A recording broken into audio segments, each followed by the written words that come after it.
This time on Roadkill Garage, we are death-proving our supercharged bootleg and 40 Ford four-door. On the hunt for our new rescue. And Junkyard and beyond.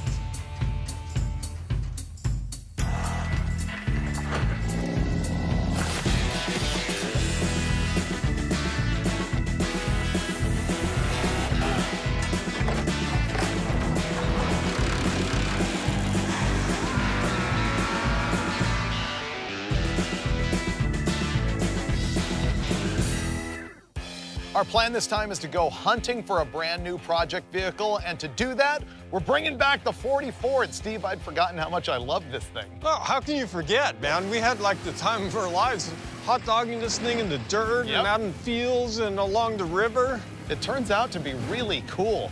Did you know this was shipped to Saudi Arabia and back for a car show? Oh yeah, this thing's been around the world, man. It's famous. Thing is, Steve and I haven't seen the car since then, and I think it actually fared pretty well, but it has been sitting in storage for a long time. So our goal is to make it run and drive, and I want to do that like today and tomorrow max, and then hit the road.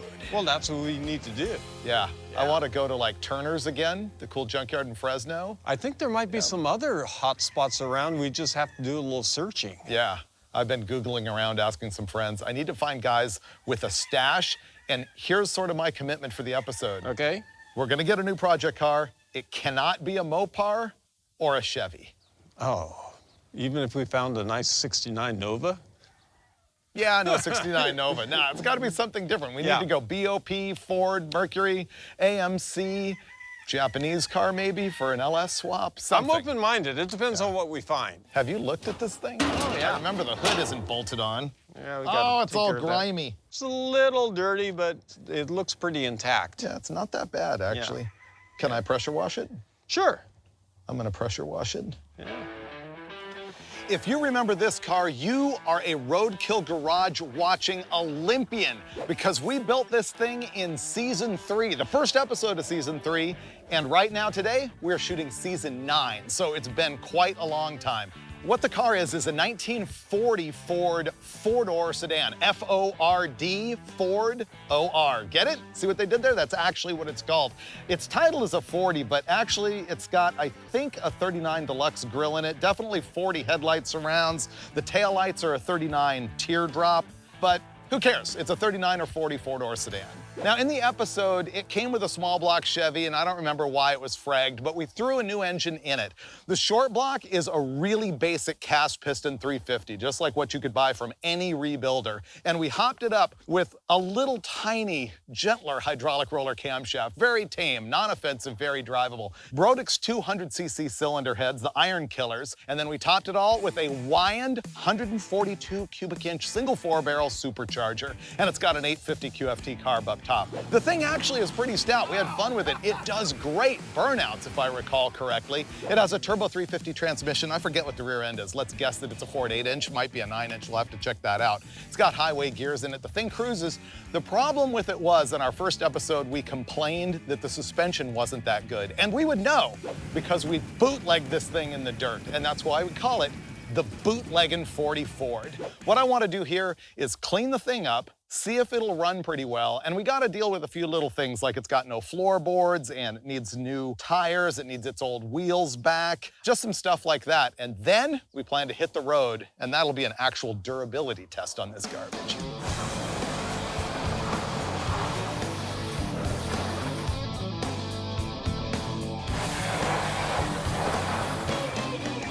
I'm gonna go to my standard rule, which is make it run first, because nothing else matters if it don't run. Well, it's gonna run, I'll bet you anything, but yeah, we'll start the motor. We need to put a battery in it, get some gas in the thing, and we lost the key. Replace the ignition switch, unfortunately. Here's something really remarkable. The ignition switch we just purchased at random at the auto parts store has exactly the same terminal lugs as the old one, so it's gonna make rewiring this a snap.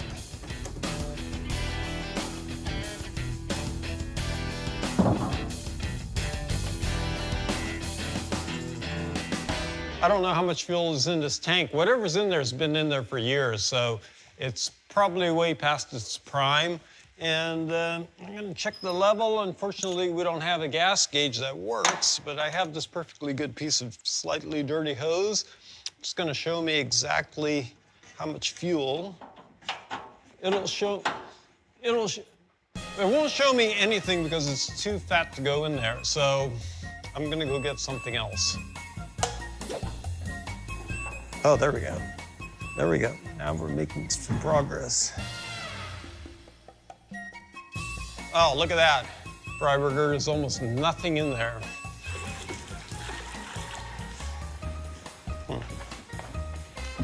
I always look forward to one of our cars backfiring and setting all the floor gas on fire. There we go. Okay, let's see if it cranks over, and then you've got a thimble of gas. That's about right. Should we conserve that by checking if we have spark and everything first, or do you just pour it down the carburetor and cross fingers? You're gonna see if it cranks, and if it cranks, then I'm gonna assume it has spark. Ah, Perfect. it's gonna fire right up. It's gonna run great. Yeah. We just need to get fuel into the filter.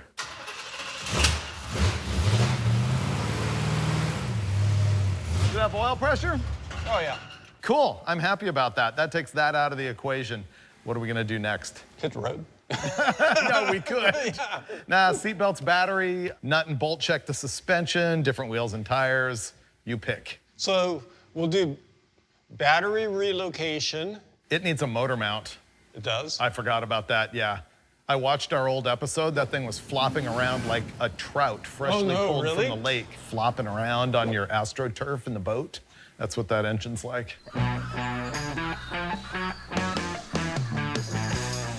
I had said the rear end is probably a 4 to 8 inch or 9 inch. Wrong. It appears to be an 8.8. If I had to take a wild guess, I'd say it was out of a Ranger. I'll have to look and see if any coil bracket's been cut off of it to see if it's out of maybe a Fox instead. This thing has a 4 to 8.8 rear end, Steve. That's killer. Yeah. When we opened the radiator cap, we noticed there was some corrosion readily visible, and what happens is that corrosion gets into the tubes of the radiator and clogs it all up, so you've got a real problem. You're gonna overheat. I'm gonna use this screwdriver, scrape some of this really thick stuff right here, right under the cap, and I'm gonna pour in some Thermocure. It's not the cheapest stuff on the market, but as far as my experience, the best. It's non-corrosive and stuff like that, which can be a problem. You can actually run it in the car for an extended period of time, like weeks, without a problem, and it keeps on working. So I'm gonna pour this in. Then I'm just gonna forget about it, at least for this week, and then I'll flush the system, get it all out of there, and fill it with regular antifreeze coolant. So it turns out that the motor mount wasn't broken after all. What we found is the bracket is not attached to the frame very well. In fact, it probably needs a weld repair. So we're gonna hold off on that until we do an inspection under the whole car, because we suspect that there's gonna be untold other horrors we find underneath. Here's what I'm doing wiring-wise. We're gonna drop the battery right here. This bolt does go directly to the frame. I'm running this substandard battery cable underneath the car from the battery to the starter, and I'm doing everything I can to keep it away from the fuel line, because obviously if this grounds out and catches on fire, you don't want it melting through the fuel line or even being near the metal fuel line that's in this thing. Also, I am paying a lot of attention to where it needs to go through holes in the frame that you can't really grommet, but they have the potential to cut through this cheap insulation. So what I'm doing is taking friction tape, which is sort of an antiquated thing, and wrapping it in multiple layers around all the areas where it might get rubbed. So I found this piece of steel. It'll be perfect for the battery hold down. I'll drill a couple of holes, and then we'll have some threaded rod coming from the floorboards, wing nuts on top, and there you go, battery hold down. We have the battery relocation completely done. I don't trust the cable that we ran. We're gonna find out right now if it'll crank it quickly or not. It's probably okay with it cold. Only one way to find out. Hit the button. Here we go. Contact. Okay, good. What do you want to do? Dinner. That's a pretty weak first day. All we did is relocate a battery. And fix the motor mount. We haven't fixed the motor mount. We diagnosed the motor mount. Oh, yeah. Oh, man. You know what the thing is? We're going to call it for the day, but tomorrow when we come back, I'm going to show you the disaster that is not only that motor mount, but the entire suspension on our 40 Ford.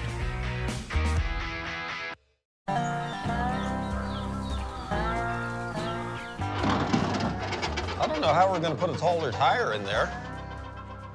Now we kick off the undercar portion of the program. This thing is like every hack street rod I've ever seen, except worse. This thing had a transverse leaf spring, if you've never seen that. Sometimes it's called a buggy spring. What that means is that, let's see, if this is the rear end housing, you can see I've got radical artwork here.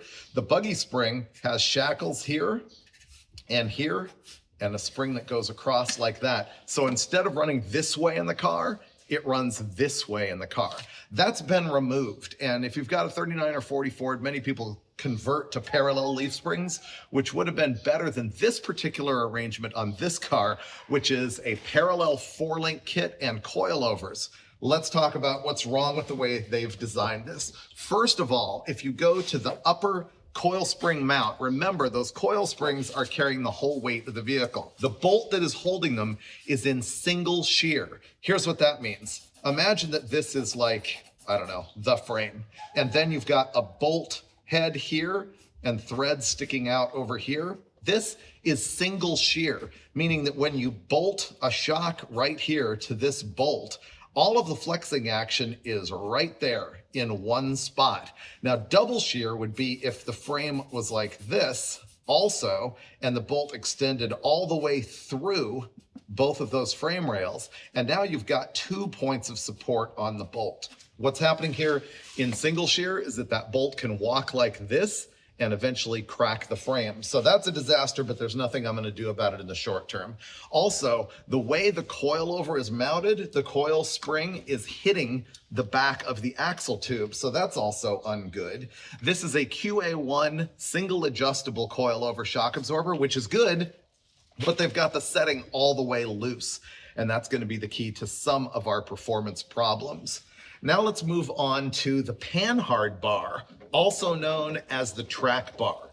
When you've got a 4-link suspension, the 4 links are controlling the fore and aft position of the rear axle, and they're also letting it swing like this. But then it needs something to control the axle moving this way in the car. So there's a panhard. Let's draw that. Here is your axle, and then you've got a mount right here, by the way, which is butchered and needs some more reinforcement. And you've got an attachment here, and then this end is the frame of the car. So it's attached to the frame here and the axle tube here, and it's a link that goes across. Now what you want is for this panhard or track bar to be as long as possible, and at ride height, you want it to be parallel to the axle tube. Instead, what we've got going on here is that it's at about this angle. Now the thing is, this end of that tube is gonna travel in an arc like this. And so if you've got it at an angle, you can see it's in a place in the arc where as it goes up and down, it is going to pull the axle tube side to side like this. And that's exacerbated by the fact that it's too short. The mounting point is actually kind of in here. So it's in a deeper portion of the arc. You can see that if it was up here, the arc would get much more in a place where it moves the axle more. So that's all bad. But at least the bolts aren't tight, and neither are the jam nuts on it, so that can turn, and when it rotates and gets longer, then it moves the axle side to side in the car, so it's not centered. I guess the last thing I'll talk about is that it does have this 4-link in it. Unfortunately, they're single adjustable, so I cannot rotate one and lengthen it and shorten it independently of the other one so that I can set the pinion angle, which is also very questionable, and I would say this thing is booger welded to the frame as well. So the only things I'm gonna fix here in the short term are going to be tightening up that panhard or track bar, and I'll adjust the shocks. Everything else is gonna have to just live for now.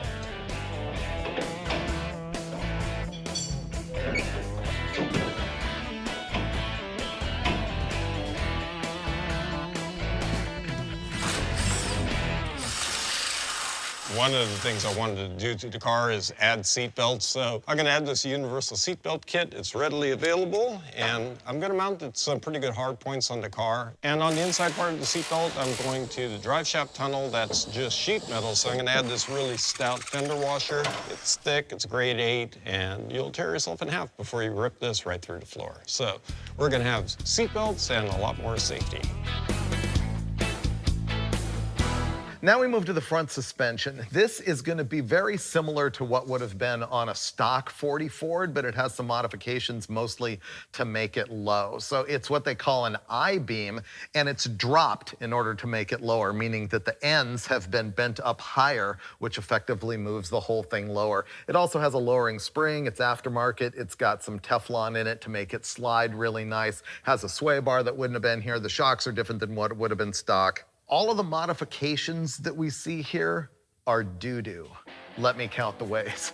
First of all, it's been painted red, which is just philosophically wrong, but that is not gonna kill you. Here's some of the stuff that I can see inspecting it from here over. First of all, the kingpin bushings are okay, surprisingly enough. There's a bushing in the end of the axle right here that the brake or spindle pivots on. That's okay. The shock absorber is mounted to the wrong place. Now this side's in full droop. You can see this is a shackle right here, which swings when the spring is compressed and gets longer and shorter. The shock is mounted to the spring end instead of to the wishbone end or the solid axle end. So as that spring moves, the lower shock pivot can move in and out. So that's totally wrong. That was a tip from my buddy Sam, who built a chassis on my Model A. Then the next thing you've got is the aftermarket sway bar is completely not attached to the frame on this side. The bushings are completely wasted. The bolt is loose and that side is missing a bushing entirely. The entire front suspension is without cotter pins, so I'm gonna need to go through and do all that. Now we look at the panhard rod, and it's loose here where it goes through the axle. I don't like the hole being drilled in the axle. On this end, it is missing a nut, and the booger weld to the frame is not doing a great job of holding these two flimsy brackets from moving around. But we've yet to see the worst part, which is back here.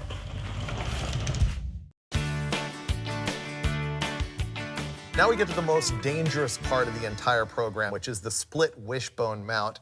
You see, on a stock 40 Ford or on other solid axle applications from the factory, there would be the wishbone that comes back here to a center point that pivots on a ball, and then it also has another arm coming off the other side. And what that does is it's shaped like this, and it just links that front axle to the car so that it can articulate, but it also locates the axle from doing this.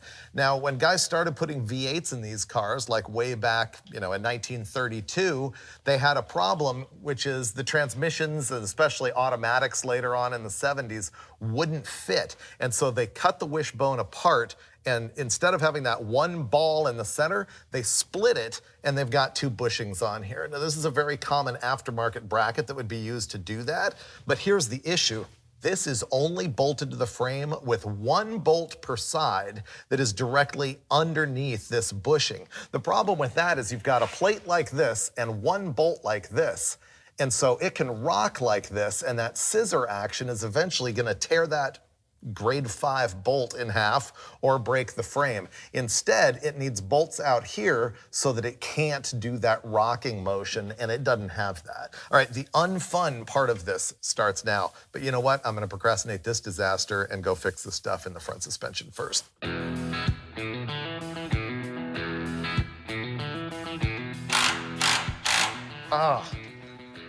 Every fastener at the front end was like finger tight, but at least we put a blower on it. That fixed it. Steve, this is death. Well, I don't know. It's a toss-up between this and the Ranchero. Oh, that thing was also, that was horrible. I don't know if we're making this car good, but I think we're making it less of a death trap. One of the many problems with the sway bar system is right here. This is the bracket that holds the sway bar to the frame, and it's supposed to have this bushing in here. The problem is it was only held in by one bolt, and this side got misshapen. Maybe they hit a curb or something like that. I'm gonna fix it using this and a big hammer.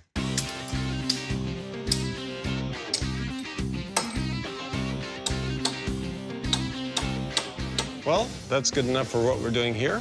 And best of all, the cost is zero.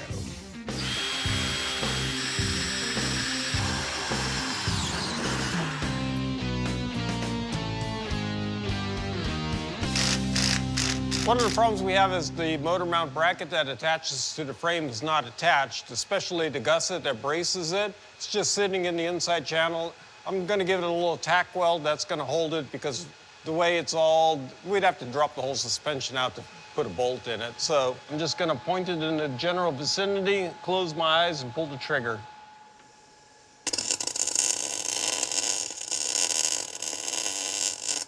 By Joe, did I just weld that? Unbelievable skills right there. You can see we have like big gaping holes in the floor, but did you know that the original floor in this thing would have been wood, at least in that section right there? Ever hear like, put it to the wood? That's because wood. See, this is custom cut and we'll go right there. I think we're gonna have to tech screw that down and then figure out how we're gonna cover up the rest of this stuff.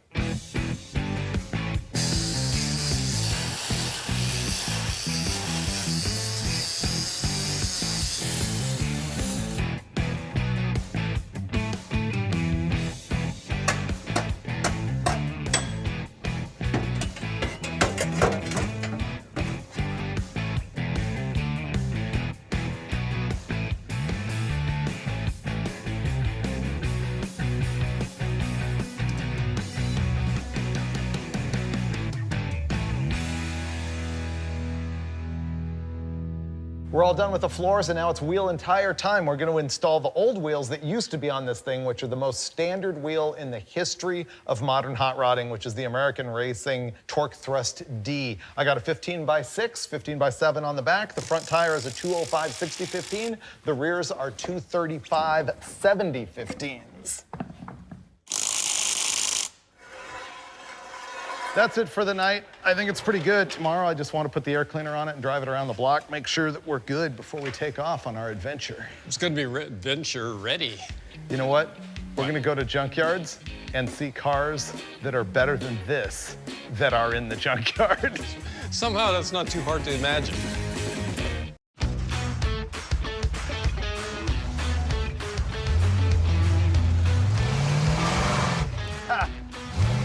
We've got the 40 Ford fairly fixed. And we're going out for our first test drive to find out if we feel comfortable on the highway. Alternator's working. Fuel gauge works. Oil pressure gauge looking good. Wow, this thing feels like it drives really straight. The suspension may be falling apart, but the gauges work. How are the brakes? Stop on a dime. Okay, good. Like there's no play in the steering or anything.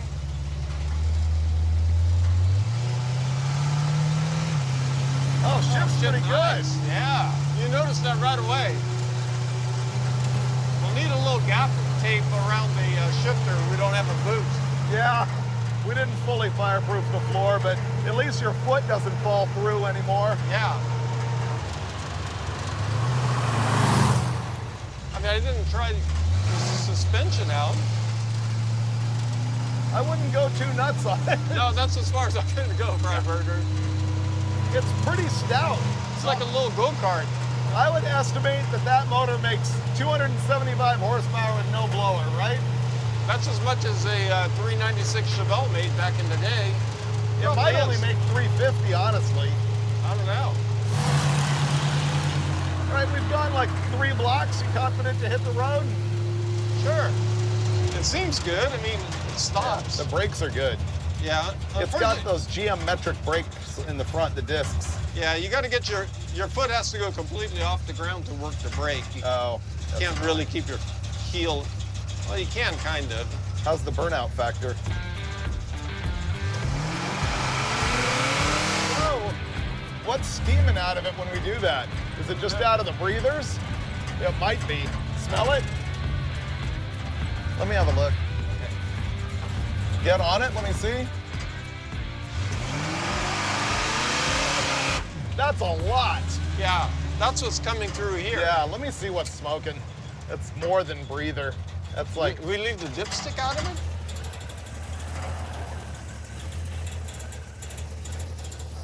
We have a massive oil leak somewhere. I'd put the thing back. We're gonna have to fix that. It's not the breather, it's a massive leak. Thing runs and drives great. Goes straight down the road. The brakes are trustworthy. It is absolutely pouring oil all over the starter and the firewall and the windshield. And it doesn't appear to be the valve cover gasket. Steve? Yeah. There's a dipstick hole over here. There's a dipstick over here. That makes no sense to me. I know, Chevys came with right or left dipsticks. I've never seen a block with both. This is the dual dipstick special right here. We got a dipstick. I couldn't fit it in past the header and everything, and so Steve is gonna go pull his Dulcich magic and get a bolt. You know, aside from that, the 40 is ready to hit the road. Handled. Are you kidding me? I gotta wash my hands and then we're good to go. Wow, Ooh, nice work, David. jazz fingers. I know.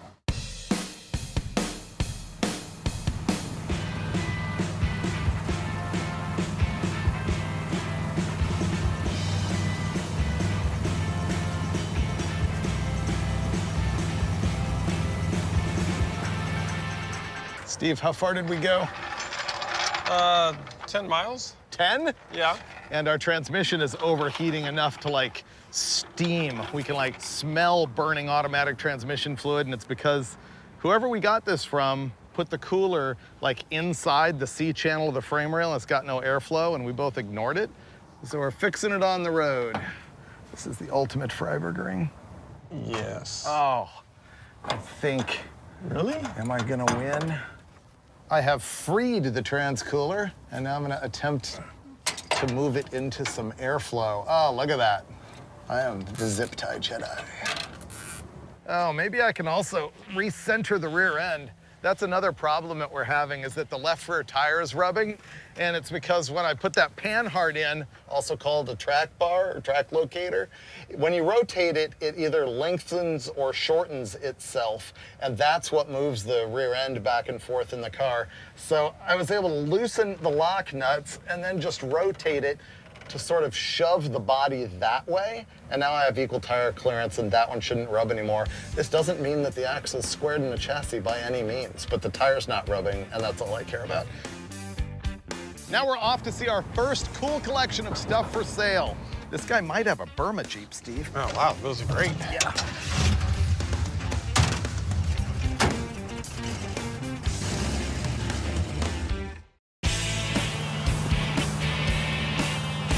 We're on this 20 miles. All right. I got connected with this guy because he's a friend of Cleet who works at Formosa. Okay. What did Cleet tell you about him? They said he's a cool guy with a lot of different junk. Oh, well, that sounds like our kind of guy.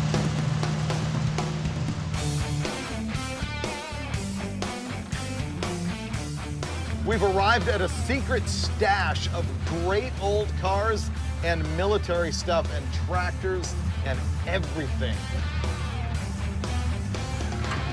Oh, this is gonna be good. Model T. Wow, this is a gold mine. Where'd you get all this stuff? So the guy said we can look around at anything we want, and he said, quote, anything's for sale. Really? We may have to go on foot. This is going to be like a scavenger hunt. This guy has an incredible collection of old cars and military stuff. How many Burma Jeeps are here? How many Mighty Mites are here? How many Dodges are here? Not Power Wagons, but World War II Dodges. I think we have an Edsel. That is a 1958 Edsel right there. Of course, they ran them in 58. And then 1960, people don't really think about that they had the Edsel because they didn't have that same shape on the grill. Yeah. And then they were kaput.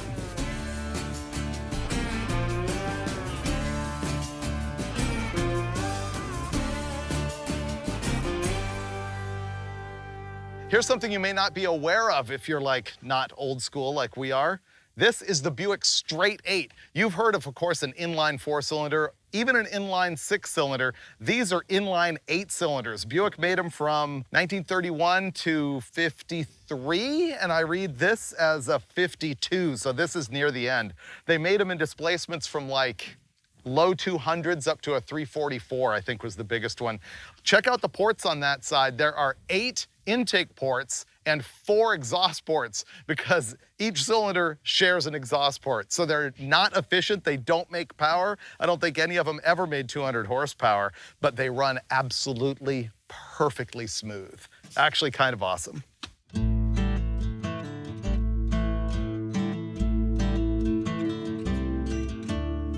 Thunderbirds. Okay, I like the Bottle Bird. These things are called Bottle Birds. That would be 1961 to 1963. And you can kind of tell the difference because the 61 has a nice smooth side and the 62. And then the 63 has like some gills and a body line here that I don't care for as much. I keep wanting to build one, but Finnegan hates them. Dulcich, would you approve a Thunderbird? Yeah. Yeah? I think they're pretty sleek.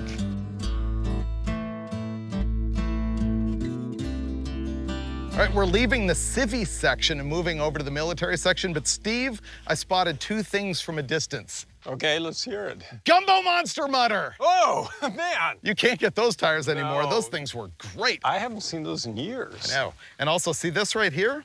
Oh, yeah, Model T. This is what's called a turtle deck. It's the back half of a Ford Model T.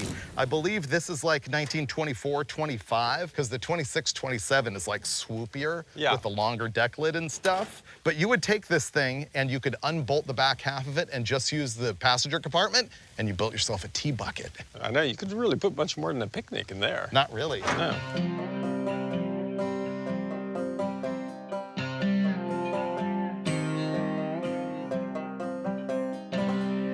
This guy has 3 Burma Jeeps right here, and there's even more on the property. Steve, do you know what a Burma Jeep is?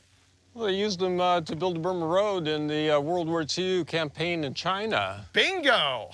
Exactly. Hamburger. These things are manufactured by Ford, but you notice they were called Jeep, as many vehicles were at the time. Right, because it was a general purpose vehicle, which No! isn't what Jeep stood for, but that's what they... It is not general purpose. That's why they called the Burma Jeep. They called anything like that a Jeep. Yeah, they called anything like that. I've seen ships that say Jeep on them, but the Burma Jeep is great. Oh, and here's actually one of the fantastic things about them, is if you can find one, they have great vintage hot rod seats. Wow. You put a pad in that thing, it's almost like a bomber seat, but Put that in anything. Burma seat.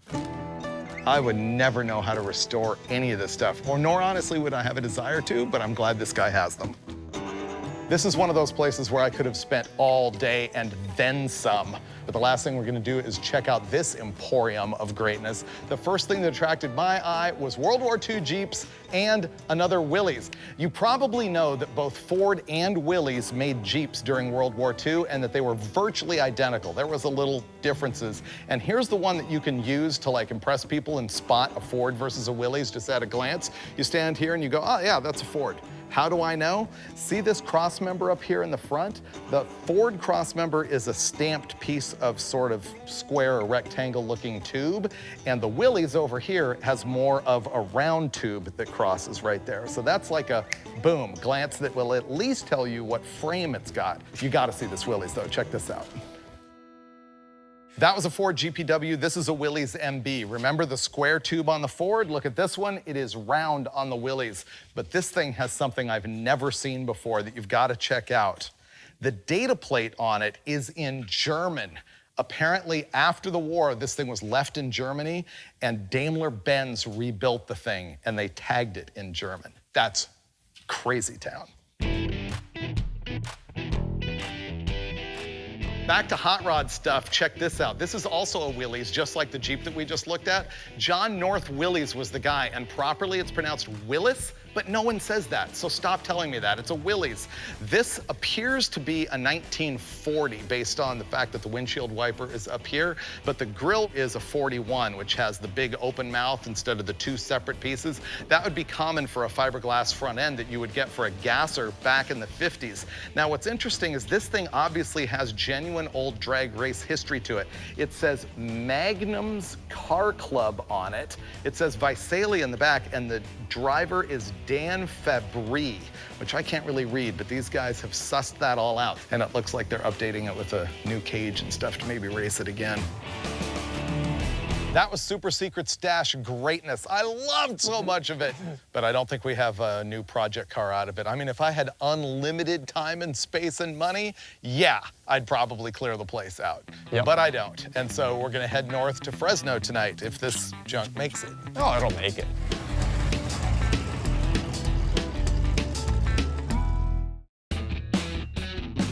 They call this Fresno because it's freezing. Fresno. It is way too cold. Oh, I know, in the shade. Today we're gonna point the 40 Ford towards Turner's Auto Wrecking near Fresno. And I've been there before on Roadkill. You've been there before, like when you were a kid and stuff, right? I've been there, yeah, shopping for parts here and there. You know, it's where Finnegan and I rescued Pigpen. It's a 50 or 51 GMC pickup truck. It was one of the earlier junkyard rescues that we did. Everyone always asked about Pigpen. Well, it's been back. Yeah? On the hit MotorTrend show, Faster with Newbern and Cotton, they just brought that thing back. They put an S10 chassis, put an LS7 in it. Oh, man. Yeah, so it's pretty good. But not to be outdone, we're gonna go hunt for our next project vehicle at Turner's.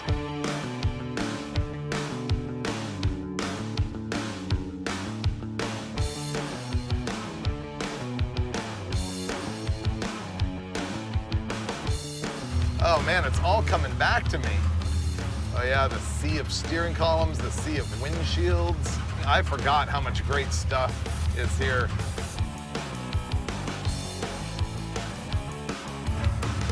I love junkyards and old stuff. I know. Disco Novas. Second gens. A couple of Camaros there. The stuff is pretty cut up. If you had a lot of time, you could piece a car together here. Yeah.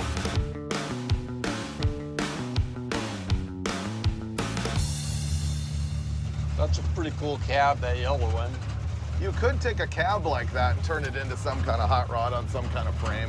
A rat rod. If you are a very rat roddy kind of guy, there's lots of cabs here.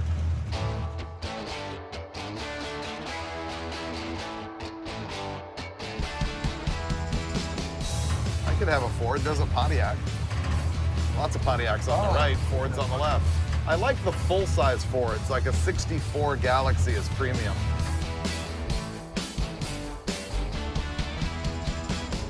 Look at all the 40s cars. You know those have been here since about 1958. Yeah. Oh, there's a Sunbeam. Yeah, that one's just like yours. Yeah, actually, let me take a look at that thing. You need anything? I don't know. Steve has one of these cars. What is yours, a 62 Alpine? 63, I think. It's a Sunbeam. Weren't they part of the Roots Group, English manufactured car? Yes. Okay, this is the wackiest thing. Look at the brake master. Mine doesn't have that setup. The thing I dig about these cars is that the steering linkage goes up across the firewall. Makes no sense. It comes up behind the engine, above the bell housing, and across the firewall.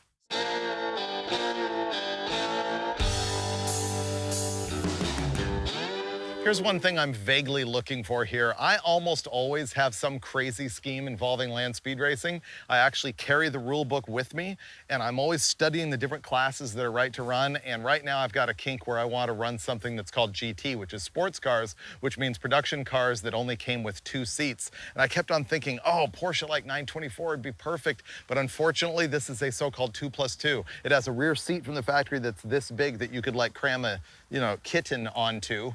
No human being would fit it, but it makes it ineligible for what I'm looking for. But I am still looking.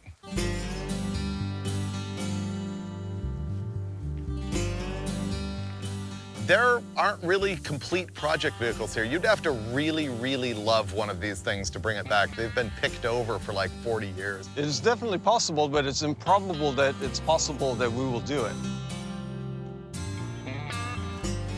This is a GMC V6. They used these in full-size trucks and Suburbans and stuff back, I think, throughout the 60s. 305 is like the common cubic inch for the stuff we see in light trucks. It's got the cool old GMC logo right there. The cool thing about these engines, aside from the fact that they're a weird large displacement V6, is that they also made what's called the Twin 6. 2 of them stacked together at 702 cubic inches.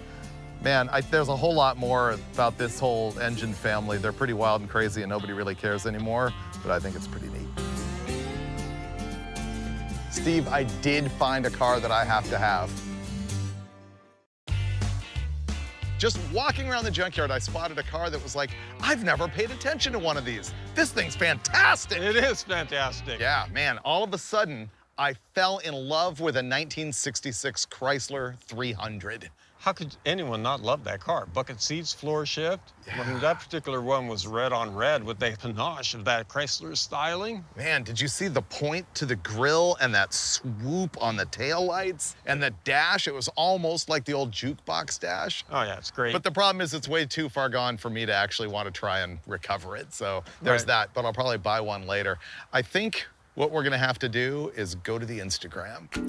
So we've been driving around looking for this vehicle, this like super, we'll know it when we see it kind of barn findy vehicle, and it wasn't happening at the yards that we went and saw. And so I made that post on Instagram and I was like, guys, what we really wanna do is like a quote barn find or, you know, garage find rescue, something that's been sitting a long time but that we can actually make run and drive, like old school roadkill. And so we came up with something that I have never wanted for one moment until like yesterday. Well, I'm the opposite. I mean, this is a make of vehicle. I've already got 3 of them. Really? Oh, yeah. All right, wait till you see this. I know nothing about this vehicle technically. I know that it's super cool and it's been sitting for 21 years and it looks like exactly what I was hoping for.